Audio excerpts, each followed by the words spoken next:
What's good, beautiful people? You already know what it is if you don't right now. I don't know. I'm just trying to be cool. But this is the kitchen table. I'm Clay Hodges. Trelani. Share. What's good? It's your boy Willie T. What's good? What's good, man? And we here again with another installment. You know what I'm saying? We got to give y'all a feast like we always do. Because if you don't know, here at Kitchen Table Powered by Phat Vegan, we got the appetizer, then we got the entree, then we got the dessert, and then we got the to-go box, the doggy bag, as some of them call it. Why they call it doggy bag? Good question. I don't know. Maybe it's because, you take the scraps you didn't want to eat at dinner and you just throw it to your dog. That's a good guess. That'd be my guess. That's that does a good make sense. guess. That is a good guess.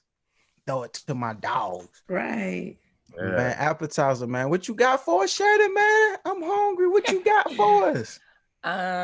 Well, I just started watching Lovecraft Country. Finally. Have you guys seen it? Yeah. Yes. Don't spoil it for me because I'm only 3 episodes in.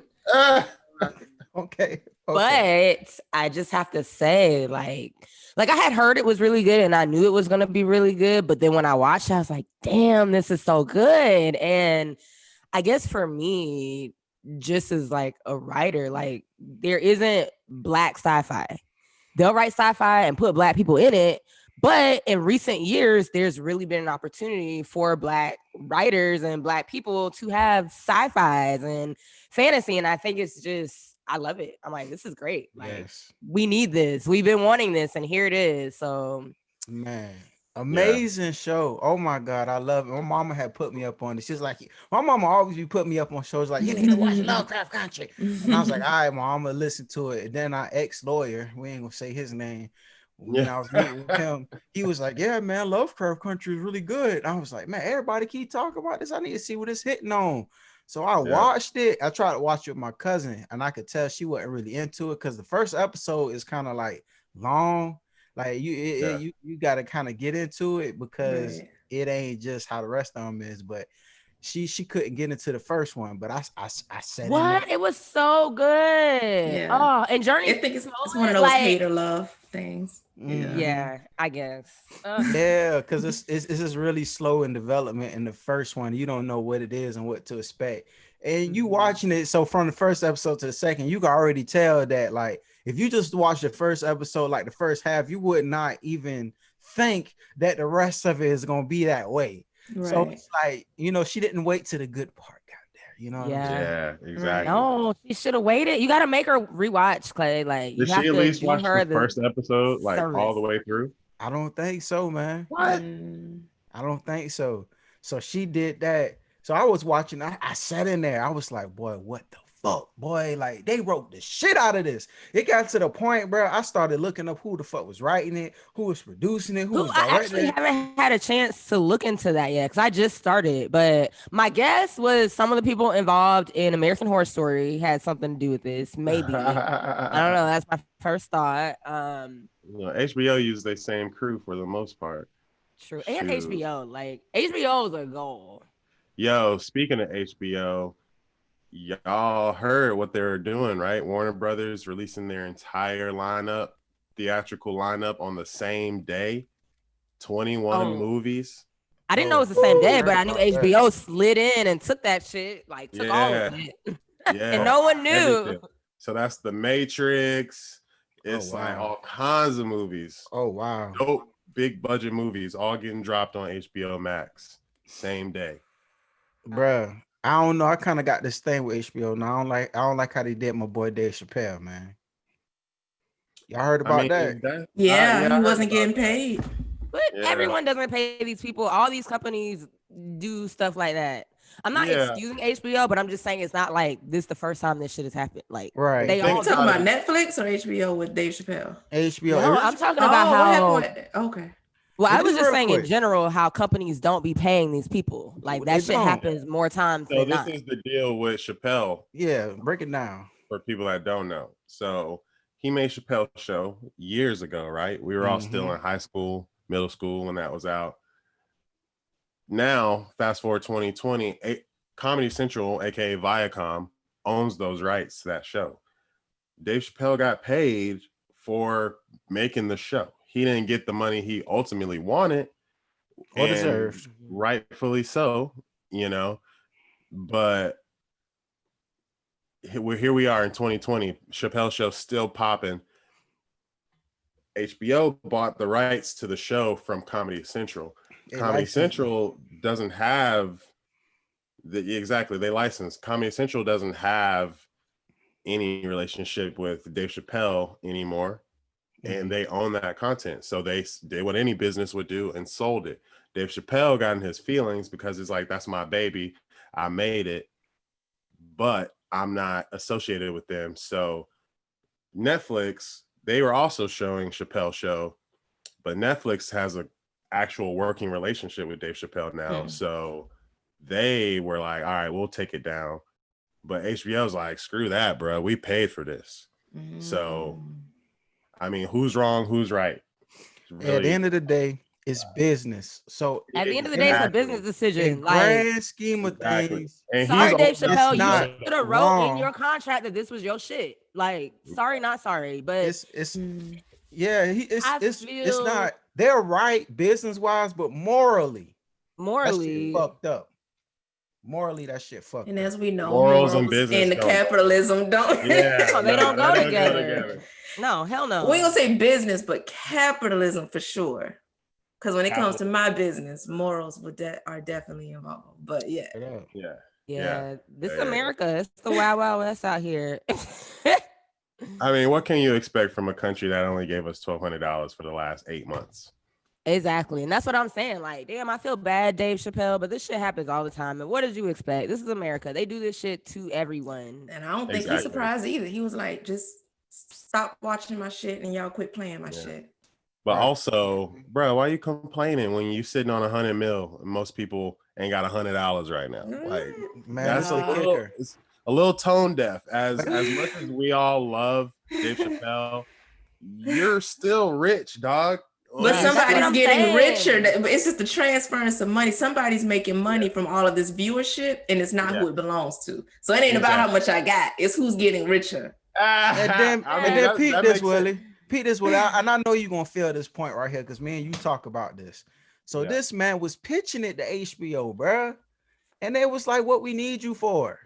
Now all of a sudden they leasing out the rights to show the show, and it's like, okay, what you need me for? Now we had this conversation. We talk about Phat Vegan, and all the people reached out to, and all the people that shitted on us is like, when they try to fuck with us in the future, when all this thing blow up, how we gonna react to that shit?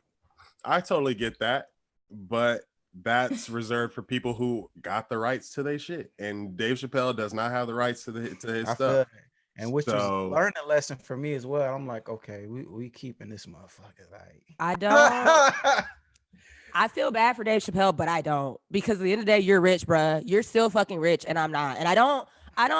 It's just hard for me to sympathize with rich people if that may. And that's I might sound like an asshole, but I don't. But you gonna be a rich person though. Yeah, but I'm gonna be smart. Like Willie said, like, dude, you didn't own the rights. You didn't. It's like when you fuck up in life and you gotta bite that bullet. You just gotta eat it. Like, damn. So it is what it is.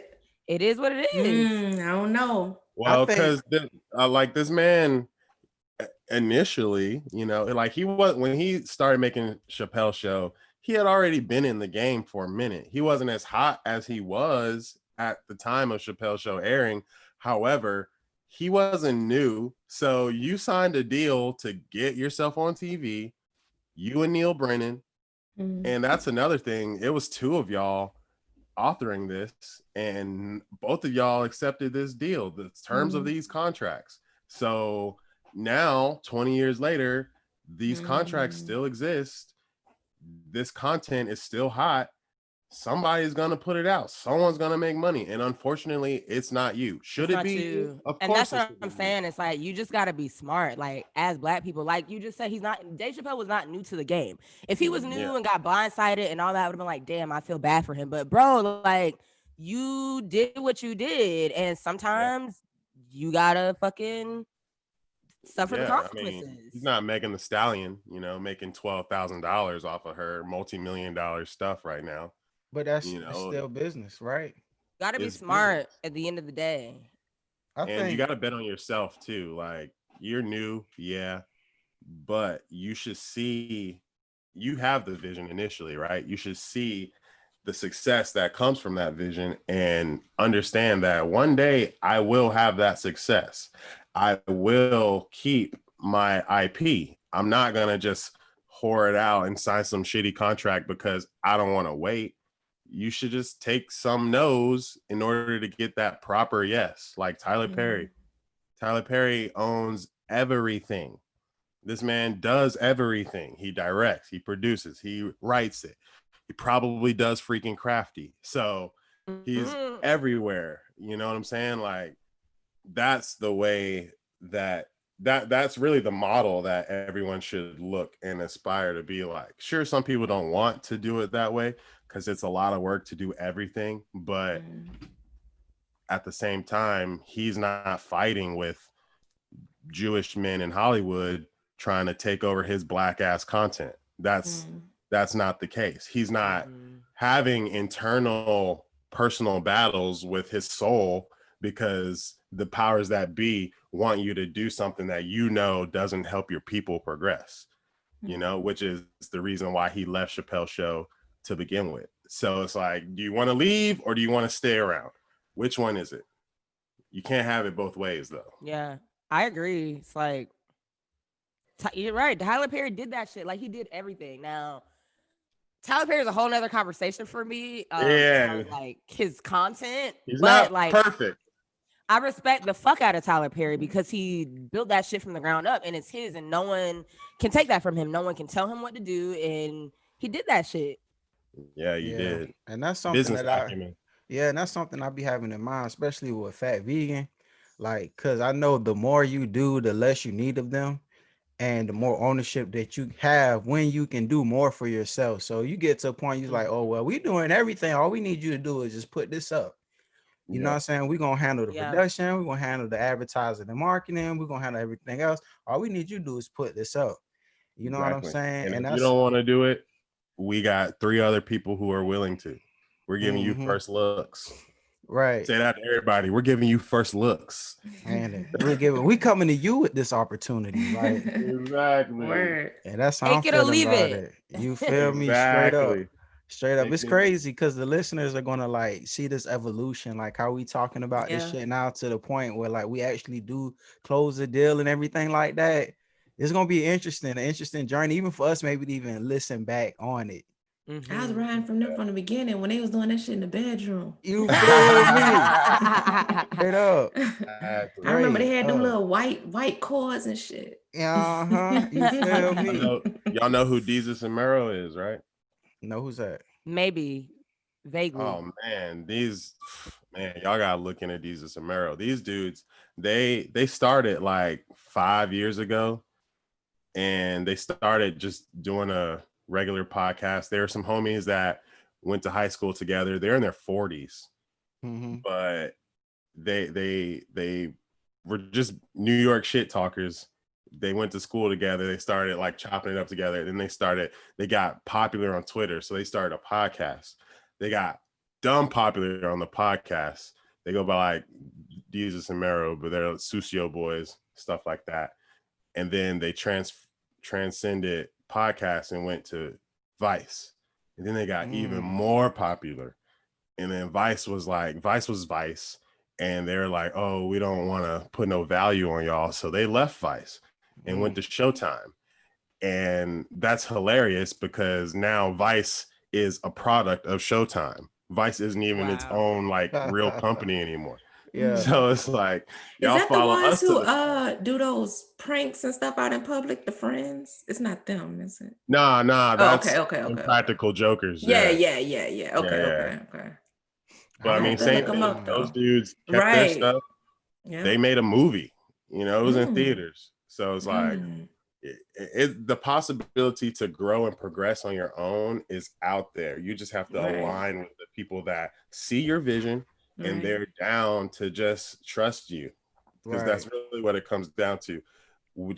can we trust you with our dollars, our marketing dollars, our advertising dollars, our space on our platform? That's really it. And once you prove that, you can only just keep ascending. And make sure it's a mutual relationship. Like, okay, I'm proving that to you, but I need you to prove this to me. A, B, C, D, E, F, G. Yeah. Straight up. Hey, y'all know how like you go to a restaurant and you be like, dang, I don't know what I want to get. And so you just like get like all the fucking appetizers on the shit, on the damn menu and shit. Like you get the guacamole and then you get the cheese sticks and then you get the wings. It's just like, you don't know, you with your friends. Like, well, fuck it, I'm hungry now. That's what we just did. That's what we did. We get a little bit of everything. Hey, but it's cool though, because we love to bust it down. Anything, man. So let's get into this entree real quick. You know, we talking about drugs. So when we was just before we started recording and we were just going over what we was gonna talk about, Trelani was like, I don't like to call it that. What you like to call it, Trelani? Because you know, and that's the thing. I don't even have a name for it, but I don't know because every name that I think of, something combats that. So I think just calling it what it is. But I know drug definitely has a negative connotation that's keeping it where it's at right now, maybe even politically and socially, medically and otherwise. So I definitely ain't feeling drug, but I don't know what else to call it. Like a thought enhancer, mood modifier, mind modifier. I don't know. I couldn't, because something always come back and be like, but so just call it what it is. So what you call weed? Weed is weed. Weed is weed. Because what weed does for me, I got a slew of people who say do something completely different from them. But you know what I'm saying? But it just what it is. So what it do for you? What did it do for me? Well, then you got different kinds. Right. So, that's a complex question. Right. So you got your sativas where I can go about my day. And I think I was talking about it with Cher one time. It was like, my first time went to Los Angeles. That was like 5-6 years ago. That was my first time actually trying edibles instead of smoking it. And I remember when I was terrified because I had all these horror stories in the back of my mind about what an edible would do to me. When I took it, and I was like waiting, and then I popped like 4 more, and before I know it, I ate like the whole gum. I'm just walking through Vegas just eating gummies, and I never had an issue. For me, it just calmed my whole body. I just got the body high. I just felt like I'm good. I can just do it out. Like this day is so amazing, it's beautiful, we blessed, and what do y'all want to do? I'm down for it, whatever. You know, that's how it made me. But then I had people be like, man, I had to get in the corner and call my mama because I thought I needed to go to the emergency room. I have heard stories like that. Me too, all the time. And then I just tried mushrooms for the first time and had another beautiful experience, but I also had horror stories for that too from people. Hold on, pause on the mushrooms. So we're gonna get on that. I want to go around. I want to go around the table real quick and just get y'all experiences. So Sheridan, what's weed to you? What does it do to you? What kind of effect that have on you? Well, rewind on the subject of drugs. So I think drugs, and I think this is part of my sense of humor. I think drugs has such like a negative connotation, but I think it's like a joke. So I call drugs is like a joke. I'd be like, let's do some drugs. Y'all ready to smoke these drugs? Like, right. So I use the term drugs, but like ironically, I guess, never like, oh, these drugs that I'm about to, never is like a serious thing because I don't, if I'm talking about serious drugs, I'll be like hardcore drugs. Yeah. You know, and then you know I'm talking about like heroin and like drugs and shit. Yeah. But usually I call weed just weed, bud, flower. I like flower. Flower sounds, and that's kind of what they say in California. Like when I got here, they're like, "Oh, the flower," and I'm like, "Yeah, they do be like that." It is a flower. To be quite honest. Yeah, it is. It comes from the earth. It is a flower. That's what y'all think the burning bush was in the Bible that had Jesus wandering around the desert for 40 nights. Yo, I never thought about that. The bush talking to him and stuff. What? Not eating or sleeping, because for me it suppresses my appetite too. Like I could go without eating when I'm high, so I can see Factual. Yeah. So what kind of effects it have on you, Sheridan, when you be smoking on that good? So yeah, like Trelani said, it just depends. Like personally, so I guess before I left Georgia, I stopped smoking weed because I couldn't deal with not knowing what I was getting, and I was just like, this is so lame. Like I don't know what this shit is. Half the time it's not that great. Like I Mhm. need to be able to go in somewhere, pick out what I want, and like order it. And I feel like that should be the way that Mhm. you can get your weed. Right. So personally, I like sativas when I'm going through my day, like in the morning when I first wake up, a sativa, and then if I'm trying to go to sleep, which I have insomnia really bad, and I have like chronic back pain. So for me, I usually take an edible, and then I'll do like these patches. I have these patches that'll have CBN in them, which CBN, so you have the CBD, the THC, and the CBN. And the CBN is almost like the one that just knocks you out. And so personally, I like that kind of stuff at night. Mm-hmm. But if I'm just hanging out with friends or whatever, you know, I don't know. It just depends. I guess it depends on the day and the mood and what I'm about to do. Right. Because I Yeah. also can't do it. Like if I'm depressed, I gotta leave weed alone for a second because it's just gonna make me more depressed. It's gonna keep me in my head. So it's like it also depends on what I'm going through, what's going on in my life too. Right, I feel Your that. current mood, your current state of mind as well. Well, I seen you over there smiling, man. What you got going on? What do we do to you, man? You want it right now? I figured this would be as good of a time as any to partake in my medicine. Right. Yeah, that's medicine. That's another term, Right.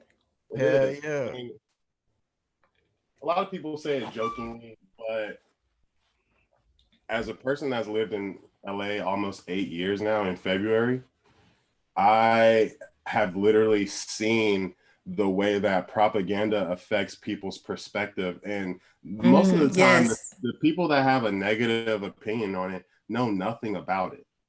This is a whole nother topic of people just taking what's told to them and believing it, like sheep mentality. But for me personally,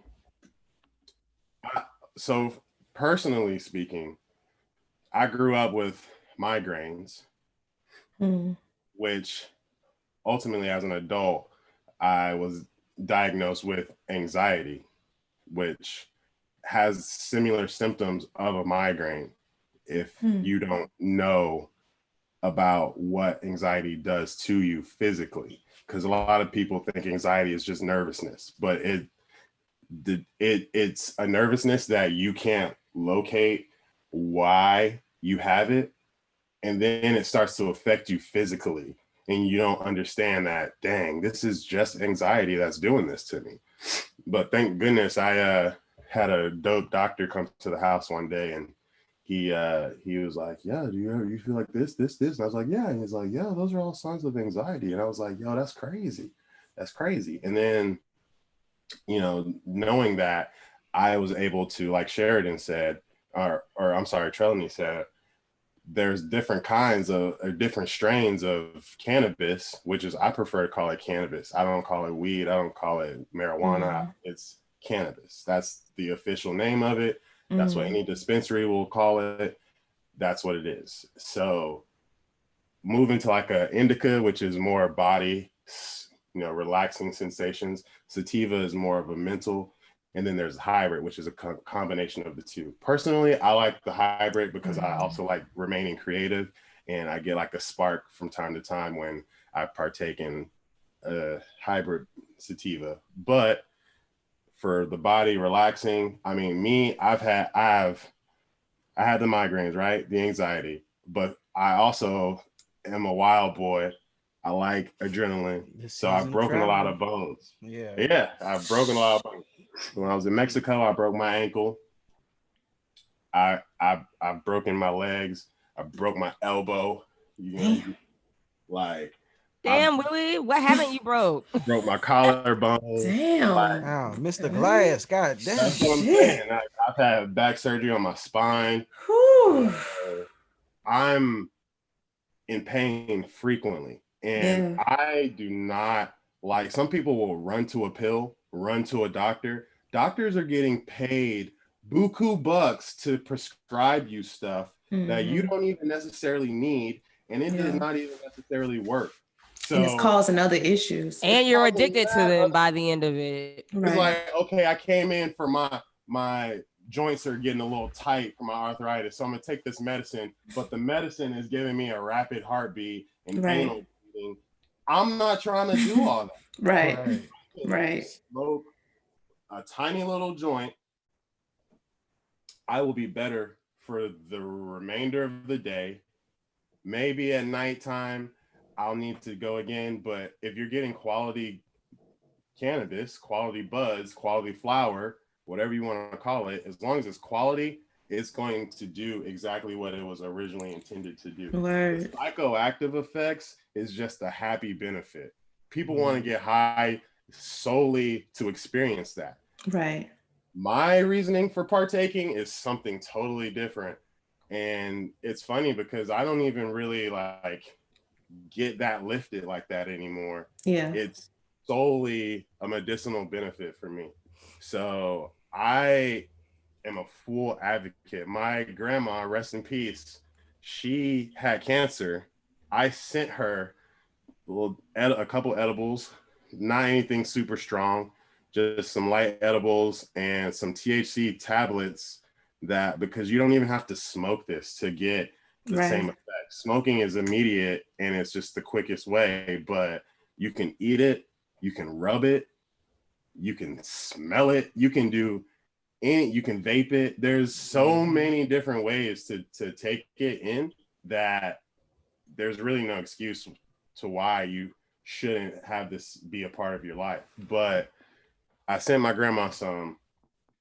She ate some of the edibles, I was told, and she was getting better. Like she was improving. Like her cell counts were coming back up, and she was literally doing well. And then I think somebody realized that it was cannabis and took it.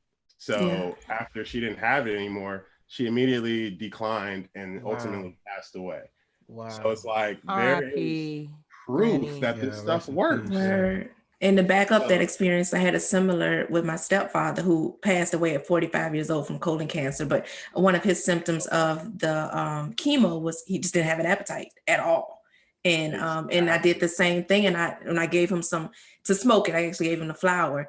And he was eating again. I mean, it was even, we made jokes about how much he was just eating and snacking. I mean, he was putting on a little weight again, but for him, it wasn't an outside source.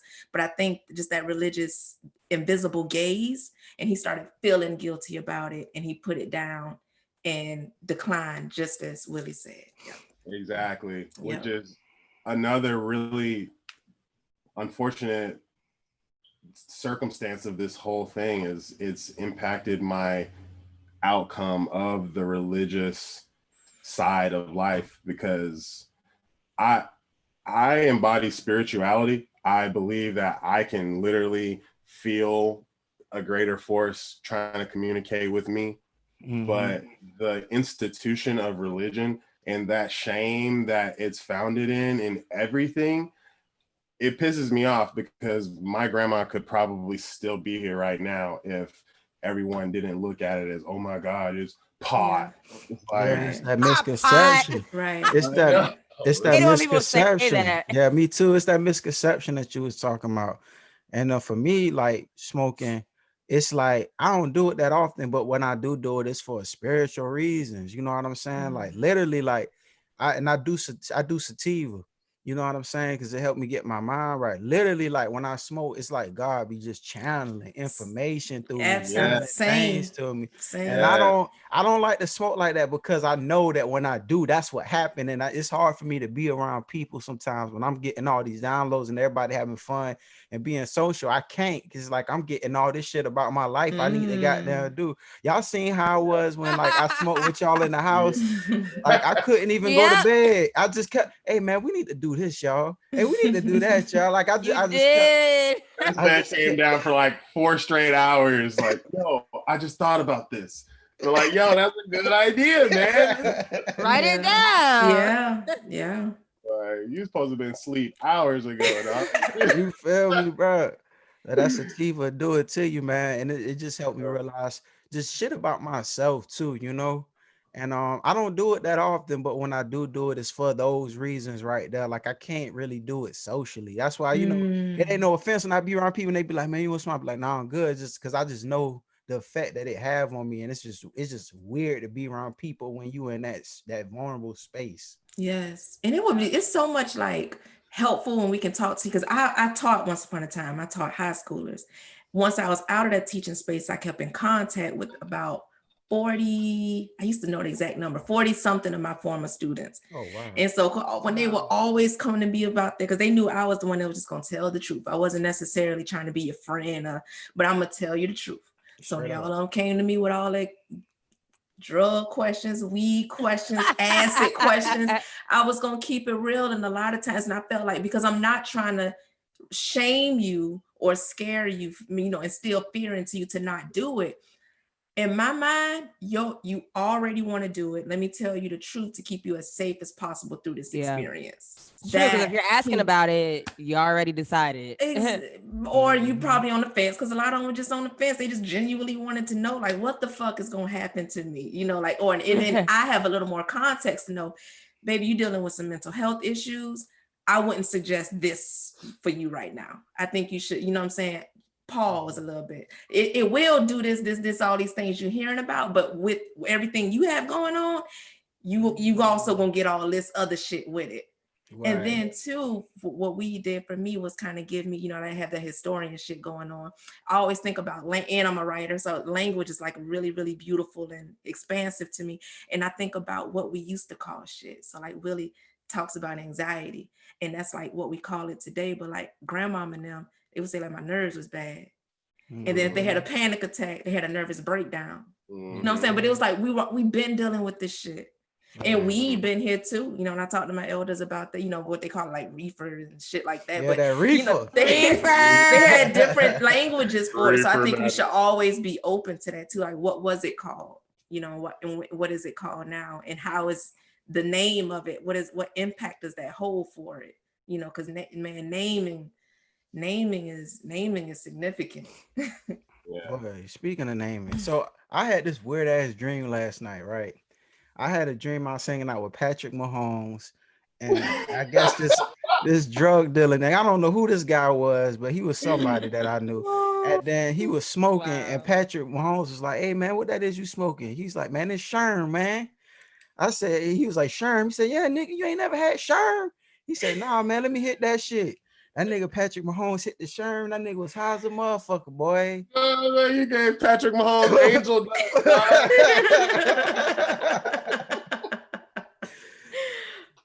But that Sherm. Boy, for those who don't know what Sherm is, that's like weed with fucking angel dust, which is what crack. We're putting like PCP. The powder, a PCP, what it is? PCP. Yeah. I took that when I was 14 years old. Yeah. For me, if it doesn't grow out of the earth, I'm good on it. I'm with you. So y'all fucking with it here for us. I can't mess with it. Yeah. So y'all fucking with the shrooms. Yeah. Yeah. Well, I did acid. Acid, I don't think that comes from the earth. I think it doesn't. Weird. No. That's man. Yeah. As a result of shrooms, you know, it was the white hippie crowd that went out to Mexico and they discovered like the psychedelic mushrooms and how it had an impact on the people and how they used it. And so they came back here, and instead of just naturally cultivating, they decided, I think we can do this in a lab, because we know this one ingredient. What's the name of the one ingredient that does the psychedelic effect? Can't think of it right now. And they went back, took that to the lab and created it, brought it back actually to the same place in Mexico, and was like, try this out. And he was like, yeah, it does the same thing. And now we have it today. Yeah. Well, that's what and now they can intensify it and play with it, the volume of that shit. Yeah. That was Albert Hoffman. You just Googled that? Yeah. Because I was like, who created it? I know it was a dude in the lab, but I forgot his name. But yeah. Probably was two of them. Yeah. Well, you know, it's like anything that's right. Facebook, yeah. Yeah. All those people that really did it. And then right. Look what I got. Who was like, let me go get this patent real quick. Yeah, for real. But no, I mess with the shrooms because people that like for example, Trelani just mentioned guiding people who are curious, but may not mentally be prepared to handle that due to other mental illnesses that may or may not be diagnosed in their life. But if you microdose, which recently there's been a ton of studies done on just giving people that, like, for example, there's a study done where veterans of war who are just really traumatized and PTSD'd out, they gave them microdoses of shrooms and ecstasy, and it literally just changed their psyche, and they were able to analyze the situation and what their life had become and what they had gone through and done from a different point of view. And just that slight twinge, because it doesn't take much. Like this I can't. Oh, damn, Willie, God damn. He got a whole bag of shrooms. one of them. This man got all the drugs. I'm telling you, The seasoned traveler. One stem, like just literally one. That's more than enough to get the average person to where they are going to actually start to realize things about themselves. Like that clarity that you have when you smoke, Clay, that's the clarity that you would get, but in a much more deeper way. Yeah. Like it won't just be mental, it won't just be ideas, it'll be like a soul experience where you're just like, oh, this makes so much sense now. I can now move like this and not have to deal with the demons of my past because I understand now. I feel and I believe that, bro, because my ex, she got on shrooms one time. She was at the house by herself and she just took some shrooms, and she got a soul download about herself and even about me. And she gave me some of the best advice I've ever gotten in life from that. You know what I'm saying? She said, you around here looking for opportunity, but God wanted me to tell you that you are the opportunity. And as soon as she said that, that shit just made so much fucking sense about my whole life, my whole purpose. Everything I've done has been creating opportunities for other people.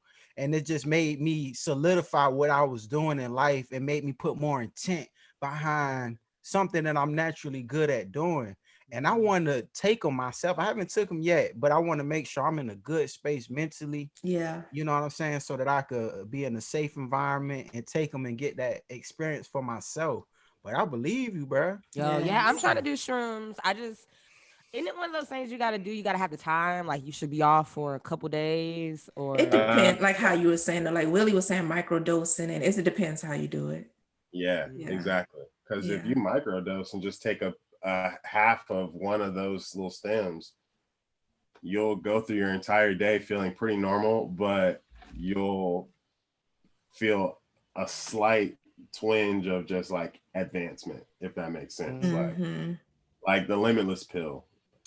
I feel I that. did hear that there used to be scat professors who would come to class like just oh damn mushrooms or acid and they just went through their day and it was fine. I'm like, damn, like that's kind of crazy. Like I wish I could do that. But I guess if you're microdosing, it's funny. It's like with anything, if you overdo it, it's not gonna be pleasant. It's gonna be extreme. It's gonna be intense. Right. Who wants to deal with that? It's not to play with. And once you respect the things that you bring into your life and bring into your body, and you understand the consequences of doing said things, everything changes and you take a more adult approach to these things, even though in society sees them as a problem or childish or things of, when it's really a tool. Everything given to us on earth is a tool to help us survive as people.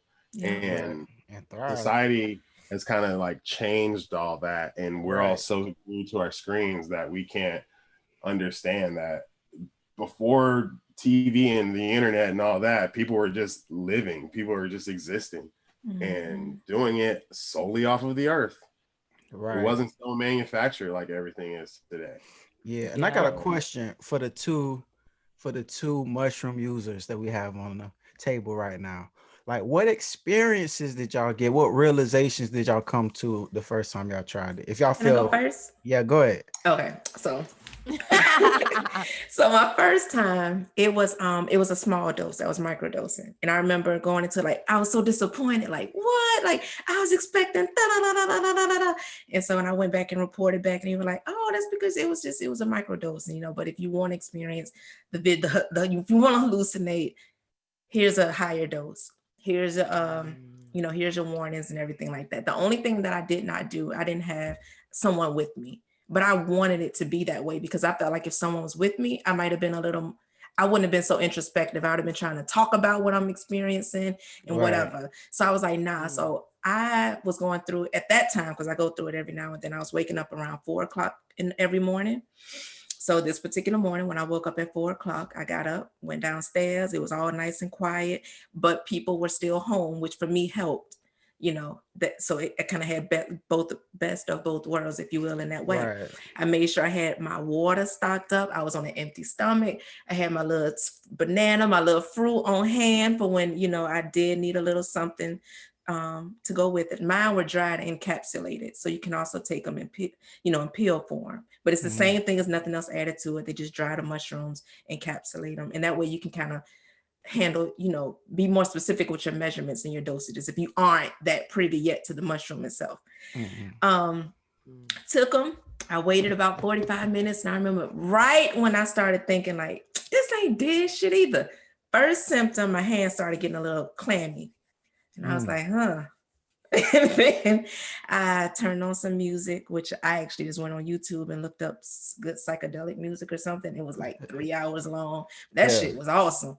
And then I closed my eyes, and the first 2 hours, if you will, I'm going through this whole psychedelic thing, and I'm having experiences that I really just can't even. It was just so much going on. If we think weed allows you to hear from God more clearly, I think mushrooms to me brings me face to face. And it was that much more powerful.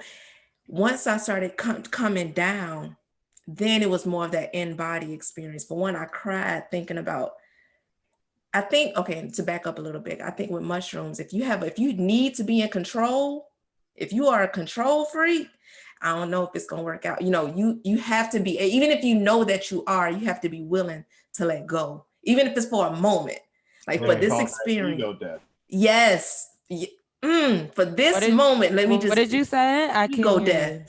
Ego death of the ego. You have, because that's what it does. It put that ego, like it's a mirror right in your face, and you just see everything that you are. Bob Marley said that about weed. It's like what he said, it reveals you to yourself.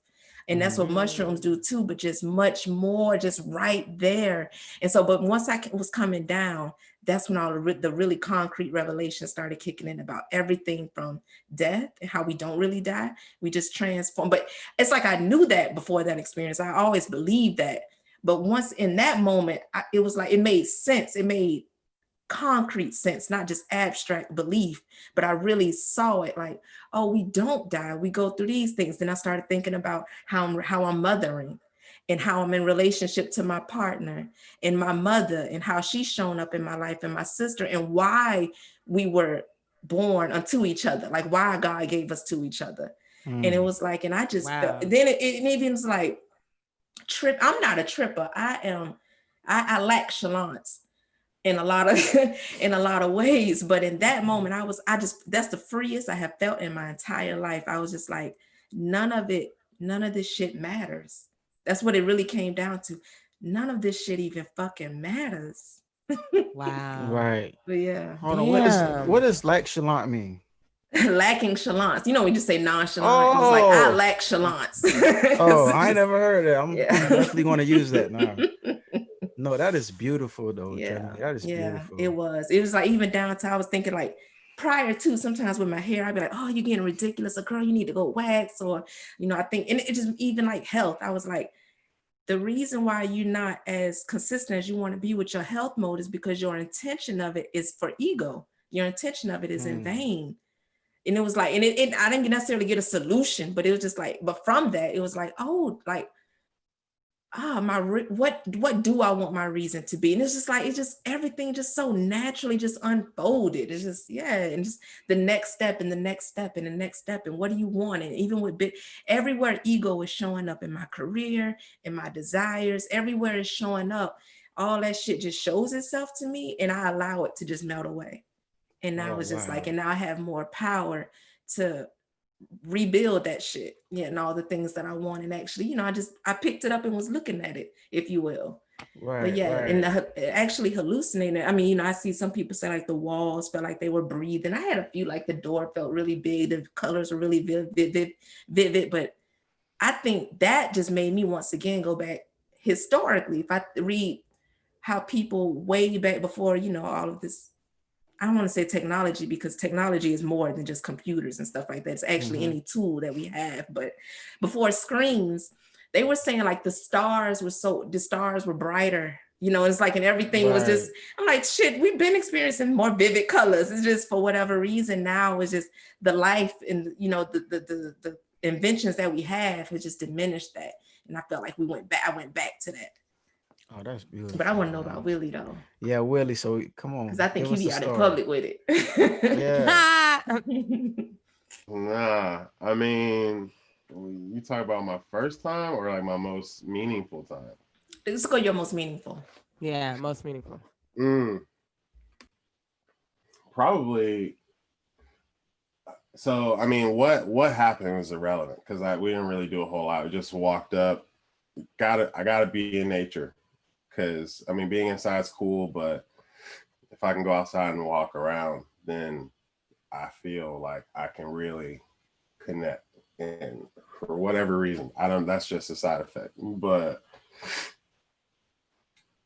how I felt was I was able, at that time, I was dealing with like a lot of mental issues, not like disability, but just like trying to decide like where am I gonna go next in life? What am I gonna do? Just trying to decide finally on big decisions that have been imminent to be decided upon in my life. So got it. Went to the top of this mountain in the Hollywood Hills, and I was just sitting there, and you get like this kind of like giddy sensation inside where you're just like, I don't know what it is, but like I just feel hope, you know, like I feel like things are not as major as I've been making them seem, and people around me have been making them seem. And just being able to like, if this is your life and the issues around it, you're just up here, just like looking in like, okay, so really it's like this. And if I do this and this, then there it is. Or, wow, this is what it really is. And I've been thinking it's all of this and it's just that. Not even a big deal. I'm over it. And that's really cathartic for a lot of issues you might have in your life where you're just kind of like holding on, you're uncertain or this and that. It's kind of like a church within yourself. Whereas you're not focusing on someone else and praying to someone else, you're focusing on you and understanding why you feel the way you feel and why you've been moving the way you've been moving. And it kind of sets you on the right track. That like, you're like, a lot of people want to do things, but they're not super clear on if they really want to do that. They've just been thinking about it so long that that's what's burned into them. Something in their soul tells them that you really don't want to do this, but you're doing it anyway. Yeah. It'll help clarify situations like that in your life where it's like, okay, well, I've been afraid to move in a different direction because I've been thinking about, I guess, all the results or repercussions of making a decision but making that decision is what you need to do. So it just kind of gives you that nudge and helps you better deal with what's coming next, because you feel like you understand. Right, right. So you would say it gave you like more clarity in your life. Exactly. And that's essentially what the test studies have been proving. It's clarity for these soldiers out here that are struggling, because when you go off to these places, you really do got to kill people, and frequently, and it's them or you, and you're constantly on a heightened state of alert. And I went backpacking across Europe on some fun shit, and I still was on a heightened sense of alert. So I can only imagine what they're going through over there. You know what I'm saying? Like, that is next level. When someone's daily trying to kill you and you them, and you don't even know why, is the worst part, because no one tells you. You're just doing your job. And when you come back, there's no support. They say that they're support, but thank yous don't help. I'm sorry. No. Thank yous do not help. Thoughts and prayers do not help. You need real systems in place to support these people that you sent over here, oftentimes to fight for your country. Teenagers to fight for your country, man. It's insane. And I don't know. I think that systems like this, instead of, the reason why you have so many homeless veterans is because when they come back and they have these issues, all they do at the VA is prescribe you hella pills. Yeah. And my dad is a disabled veteran, so I've seen how he would go to an appointment, tells what issues he has, and then later they mail him a bag of like massive bottles of very strong pills of all kinds of varieties. And one person should not be taking a cocktail of pills like that. And luckily my dad, he doesn't really take that stuff. So I'm fortunate in that. But a lot of those soldiers took the advice of these doctors and started popping all these pills, and then they became dependent and they became addicted. And then if you're not like 100% disabled, because the military gives you benefits based on percentages. So if you're not 100% disabled and you're just like 20% here, 40% here, you're getting a little bit, but you're not getting much. And the support runs out after a while. And the drugs that they prescribe you, although they're strong as heck, they stop working and they seek out something stronger, which is how they become crackheads and stuff. And then now they're just homeless when all they did was go and fight for their country. That, I think that is one of the most fucked up things in this country, the way that they treat our vets. Like, they need help. And to even to add to that too, definitely not to take away from, but how so many of us are dealing with PTSD from the neighborhoods we grew up in, having to constantly be on alert, the households we grew up in, having to constantly be on alert. It was the schools we attended, it's so much. So much. Exactly. Yeah, it is. And then the crazy thing is, like, we go through all these different experiences and we don't even realize how they affecting our lives. Yes, because we survived it. That's the thing. Like, because we're taught that it's the narratives that we're taught. Like, if it didn't kill you, made you stronger. So that means it's like it was either or. Either you fell victim to it or you championed it. We don't believe that there's a middle ground, that we're still dealing with this. Like, not like T.I. actually made me think about I like the way I'm gonna say I like the language he spun on it, which is that's his thing, right? But he was saying like the war on drugs. Yeah, like we were like prisoners of war, you know what I'm saying? Like everybody locked up for that. I was like, you damn sure right. You're right about that. Yeah. We are prisoners to a lot of Which wars. Is also messed up because Black people are not the people bringing these drugs into our community. Hell no. Are we disseminating them to our community once we have them? Yeah. Should we do that? Of course not. But are we providing the drugs? No. Hell no. But anybody who goes without, they will do this exact same thing. Yeah, exactly. You're just surviving. Correct. Everyone wants to feel good. People are trying to get high. I have the thing that gets people high. That's going to give me a lot of money. I'm going to get out of this situation that society has put me in and kept me in. it only makes sense. Yeah. That's why they need to release all of these people that are in prison on simple drug charges, because no one's selling drugs because it's fun. Maybe kids in the suburbs that just want to look cool, but Right. any real drug dealer will tell you, if I didn't have to do this, I wouldn't do it. Right. Straight up. And we need some step 2 and 3s with that too. Now, after you release them, now set them on a path with financial resources to open the dispensaries, or what, you know what I'm saying? Give me some resources. Yeah, set me up to succeed, man. Correct. Exactly. You want to know something cold though? What you said though, like you were saying, like how folks you sell drugs to get up out of the situation. But a lot of times I find a lot of folks, it'd be hard for them to let it go, even when they get to a certain point of success. Like I got friends like that. Now I've had to talk to them like, bro, let it go. Like you got all this money from this. You done got a business. They, you know, they got a front business for it. They business making them good money. Like, bro, let it go. And it's hard. You trying to find the plug in California. It's like, no, bro, like let it go. And you know what I'm saying? My boy got locked up because of that. He couldn't let it go. And a lot of us, like it'd be hard for motherfuckers just to let that shit go after a while. I feel like it's a great stepping stone for folks.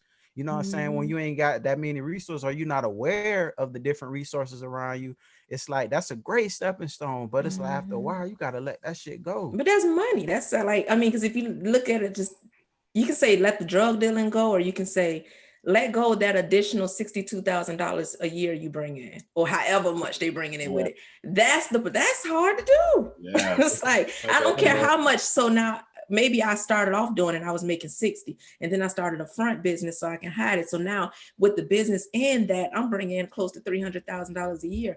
It's still hard to subtract 60 from that, or 80. You know, it's still hard to subtract from what you have. I mean, look at the big players though, which y'all remember that shipping container that was seized that had 20 tons of cocaine on it? All that happens so 20 often. tons. You know who owned that ship? JP Morgan Chase Bank. Oh, I think I did hear about that. What? We all heard about it, but we never heard of anyone getting in trouble for it. Where did all the cocaine go? All of that stuff. 20 tons is a lot. That's a lot. It's shipping containers. Yeah. So it's like for all of that coke to just be somewhere, we don't know like where is it? And nobody got in trouble. No. The captain of the ship didn't lose anything. Because that can backtrack when people start getting in trouble. Names and they start nope. Just forget about it. Just sweep it under the rug.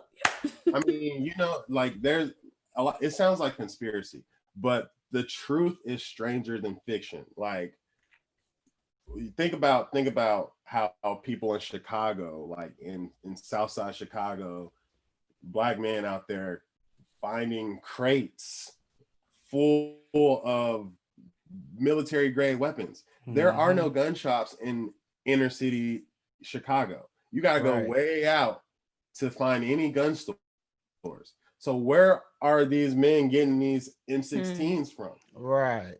Yeah.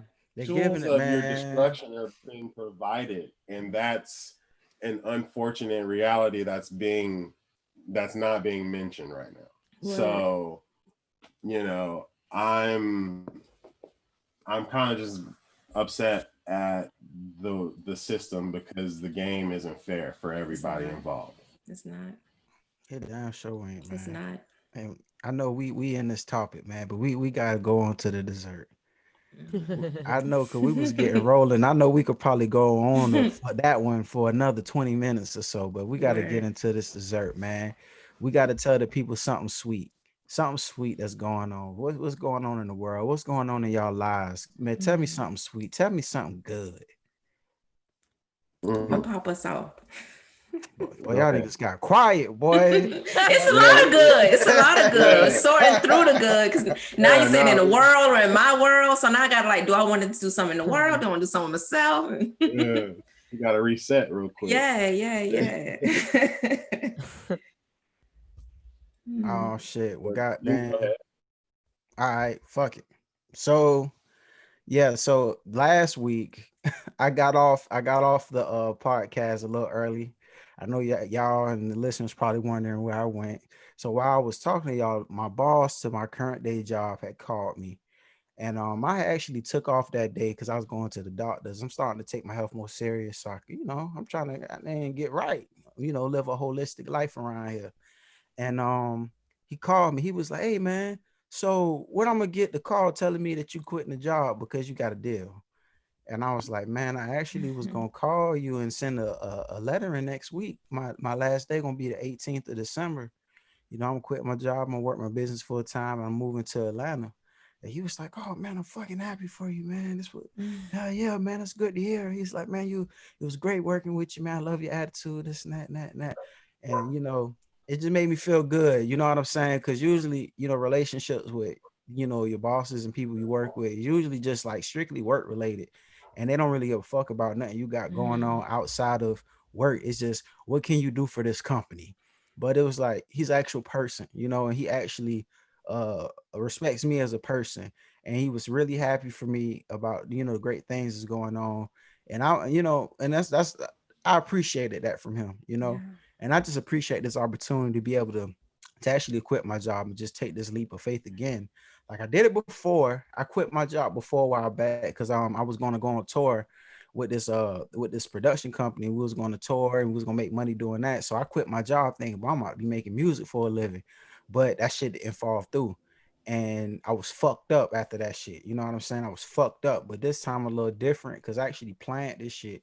I saved my money up for this shit. I got a plan for this shit. And I actually got something. I don't know what the future gonna hold, but I feel really confident about Phat Vegan. I feel confident about this podcast and what we all doing collectively.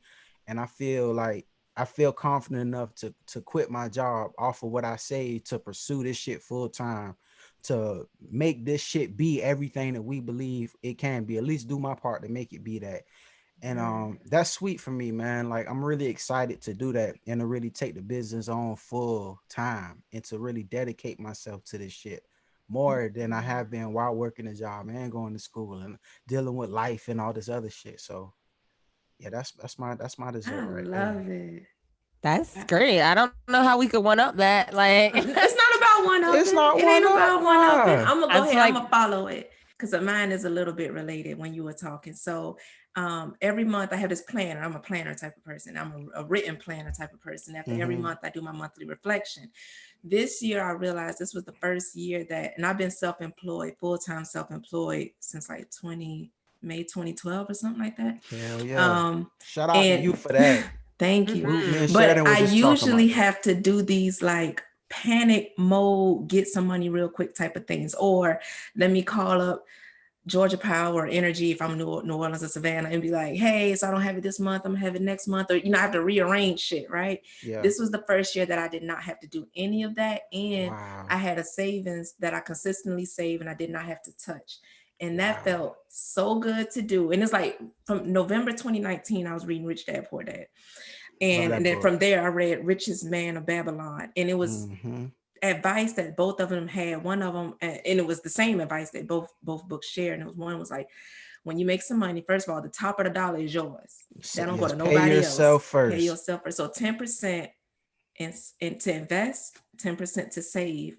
And I've been doing that. Like I see like my money there, which I'm still on the fence on whether I want to continue investing in capitalism. I don't know just yet, but but the money there, like, and what I've been able to do in 1 year is fucking crazy. My savings account, it's like, fuck, I was like, I'm just so proud of myself. That's because usually, and I'm gonna say this too, it's not because I made astronomically more money. I did make more money this year, but in prior years, like I made good money in other years too. But what I do is, because as an entrepreneur, as y'all will know, some months you're gonna make like $10,000, and in some months I'm gonna make like $500. So it's like, but in the prior years, when I make a lot of money in a month, I ball out. Bitch, I'm going out of town, buying plane tickets. We about to ball out. We eating out. Like I'm about to make up for loss. I'm living. And now that I just learned that I can still live, but it's just move a little differently so that the months when you don't have it, you can still live. You know what I mean? And so I'm just so proud of myself for taking care of myself, self-care, self-loving in that kind of way. That's beautiful. Yes. What y'all got for us? Man, y'all want to rock, paper, scissors it? Goddamn. I mean, go for it. Now y'all want to go at the same time. Ladies first. Go ahead. I don't really, I mean, I don't really have any good news per se. Just to be honest. Like, come on, Sheridan, gotta be something. You just got a TV. But that's not like, okay, yeah, like I got I don't know. Man, that's dope. Sheridan. You got a gangsta ass TV. And it don't have to be new news too. What about your job? Like, you got a fucking dope ass job, it sounds like to me. I don't want to talk about my job. All right, let's not talk about your job. But you made a dope ass move moving out to LA. Like, that was a bold ass move that you did. Like, you don't have to be new news, just some good news. Yeah. You did. Okay. That was bold there we go. Fuck. That's good. Yeah. So I did. I moved. I guess it's been over a year now, but yeah, I moved to LA a little over a year ago. Packed up, saved up. Me and my partner put a hitch and a U-Haul on the back of my Camry and then drove the 3,000 miles to California. And we didn't have jobs. We didn't have a place we were going to live. Like, if it ain't too private, how much did you save up? That kind of we saved. No, I don't mind telling you. We saved. So we had $10,000 when we got to LA that I had, but then he had another $6,000.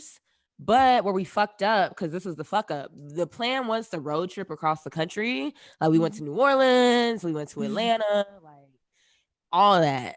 But we had planned to use a gas credit card, a BP gas credit card, and then pay it off later once we had got established, you know? Right. That was going to save us money. But the thing is, they don't tell you is after about Texas, there are no more BPs. BP does not exist on the West Coast. So as life would have it. Yeah. So a lot, I mean, at least $1,000 of the money we had saved up was just in like gas and shit, you know? Yeah. But yeah, we made it work. We got here. My sister was here. So we stayed with her for about 2 weeks. It was supposed to be a month that we could stay with her, but then her roommate was like, what's life? Up? So we had to, it was actually a really crazy story now that I think about it. Like, I'll tell you guys about it someday, but yeah, looking back, I'm like, damn, we really moved here, no job, no home, no nothing, just money and hoping a dream. Dude, right? Shit. Yeah. Right. I existed on floors and couches when I came. You feel me? Man, real quick too.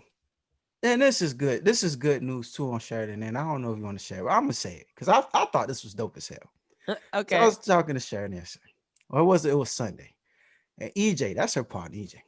This man. Shout out to EJ. Shout out to EJ. EJ is one of the most passionate people about sports that I've ever met in my whole entire life. We was on FaceTime figuring out the microphone situation, and this man was just going off on the TV screen watching football. And I was like, his team must be playing. He's like, no, this ain't my team. I'm like, hold on now. She was like, man, he do that with any team, anybody who watch it. This man's like, I'm gonna sit you down there. I was like, God dang. I said, man, we need that passion, we need that energy. Sheridan be trying to tell him all the time, like, man, you need to do a podcast, you need to do something, And I was like, bro, we need you out here, man. He was like, yeah, actually yesterday I started putting together a plan for a sports podcast, and we was like, what the hold on now, because I've been telling him this for 4 years literally, and to hear him be like, yeah, by the way. Yes, that shit was sweet to me and my soul. And I can imagine how it was for Sheridan living with him and knowing him, but just me seeing him on the outside and seeing his sheer passion and raw talent, for him to say that shit touched me. Man, I was touched. That man could be the next Stephen A. Smith. You feel me? I told him, I was like, EJ, who is going to replace Shannon Sharp? I was like, Shannon Sharp is from Savannah, went to Savannah State. He's fucking you, but the older version. I was like, niggas love him. Yeah. I was like, who's going to replace him? You. So get on it. And he just started a podcast. Like, yeah. I didn't tell you anything, you know, Club Shay Shay is dope. Get some good guests on there. So I'm sure if y'all don't know EJ out there in the public, but he got hella energy, and you will not be bored at all. To what he got to say. No, I hate sports. I hated sports when I met this man 4 years ago, and now I'd be like, "What's the score? Who?" For real, that's crazy. That's dope. Yeah, that's what's up. Yeah, Willie, it's on you, my boy. Man. What's up? You said it's on you, my boy. Oh, all right, all right. Well, I mean, you know, so I'm going to Cartagena, Colombia on the 23rd, right? Nice. Hold I on. love First Cartagena. of I all, love let me say it. this. So every time I say season travel, I want y'all to know what I'm talking about. You know, this man Willie is like you remember those beer commercials, like the most interested man alive. Like that is Willie. That is that commercial is personification of Willie. Like this Yeah. guy does everything. He I goes love it. everywhere. He has a great time. Like so every time I say seasoned traveler, you know what I'm talking about. And you know, I don't want to spill the beans, but he got something even bigger with season travel. And I'm gonna let him do that when the time is. But anytime you hear me say that, that's what I'm talking about. Go ahead, season travel. You going to Colombia. Yeah. So I'm Colombia. out here. I'm out here. Colombia. Yeah, I'm going to Colombia. You gotta bring some coquina back. No, it's funny. My mom was like, "Why are you going out to Colombia? You better not be muling." I'm like, "What?" Exactly. That's the first thing I think. I'm like, why are you going there?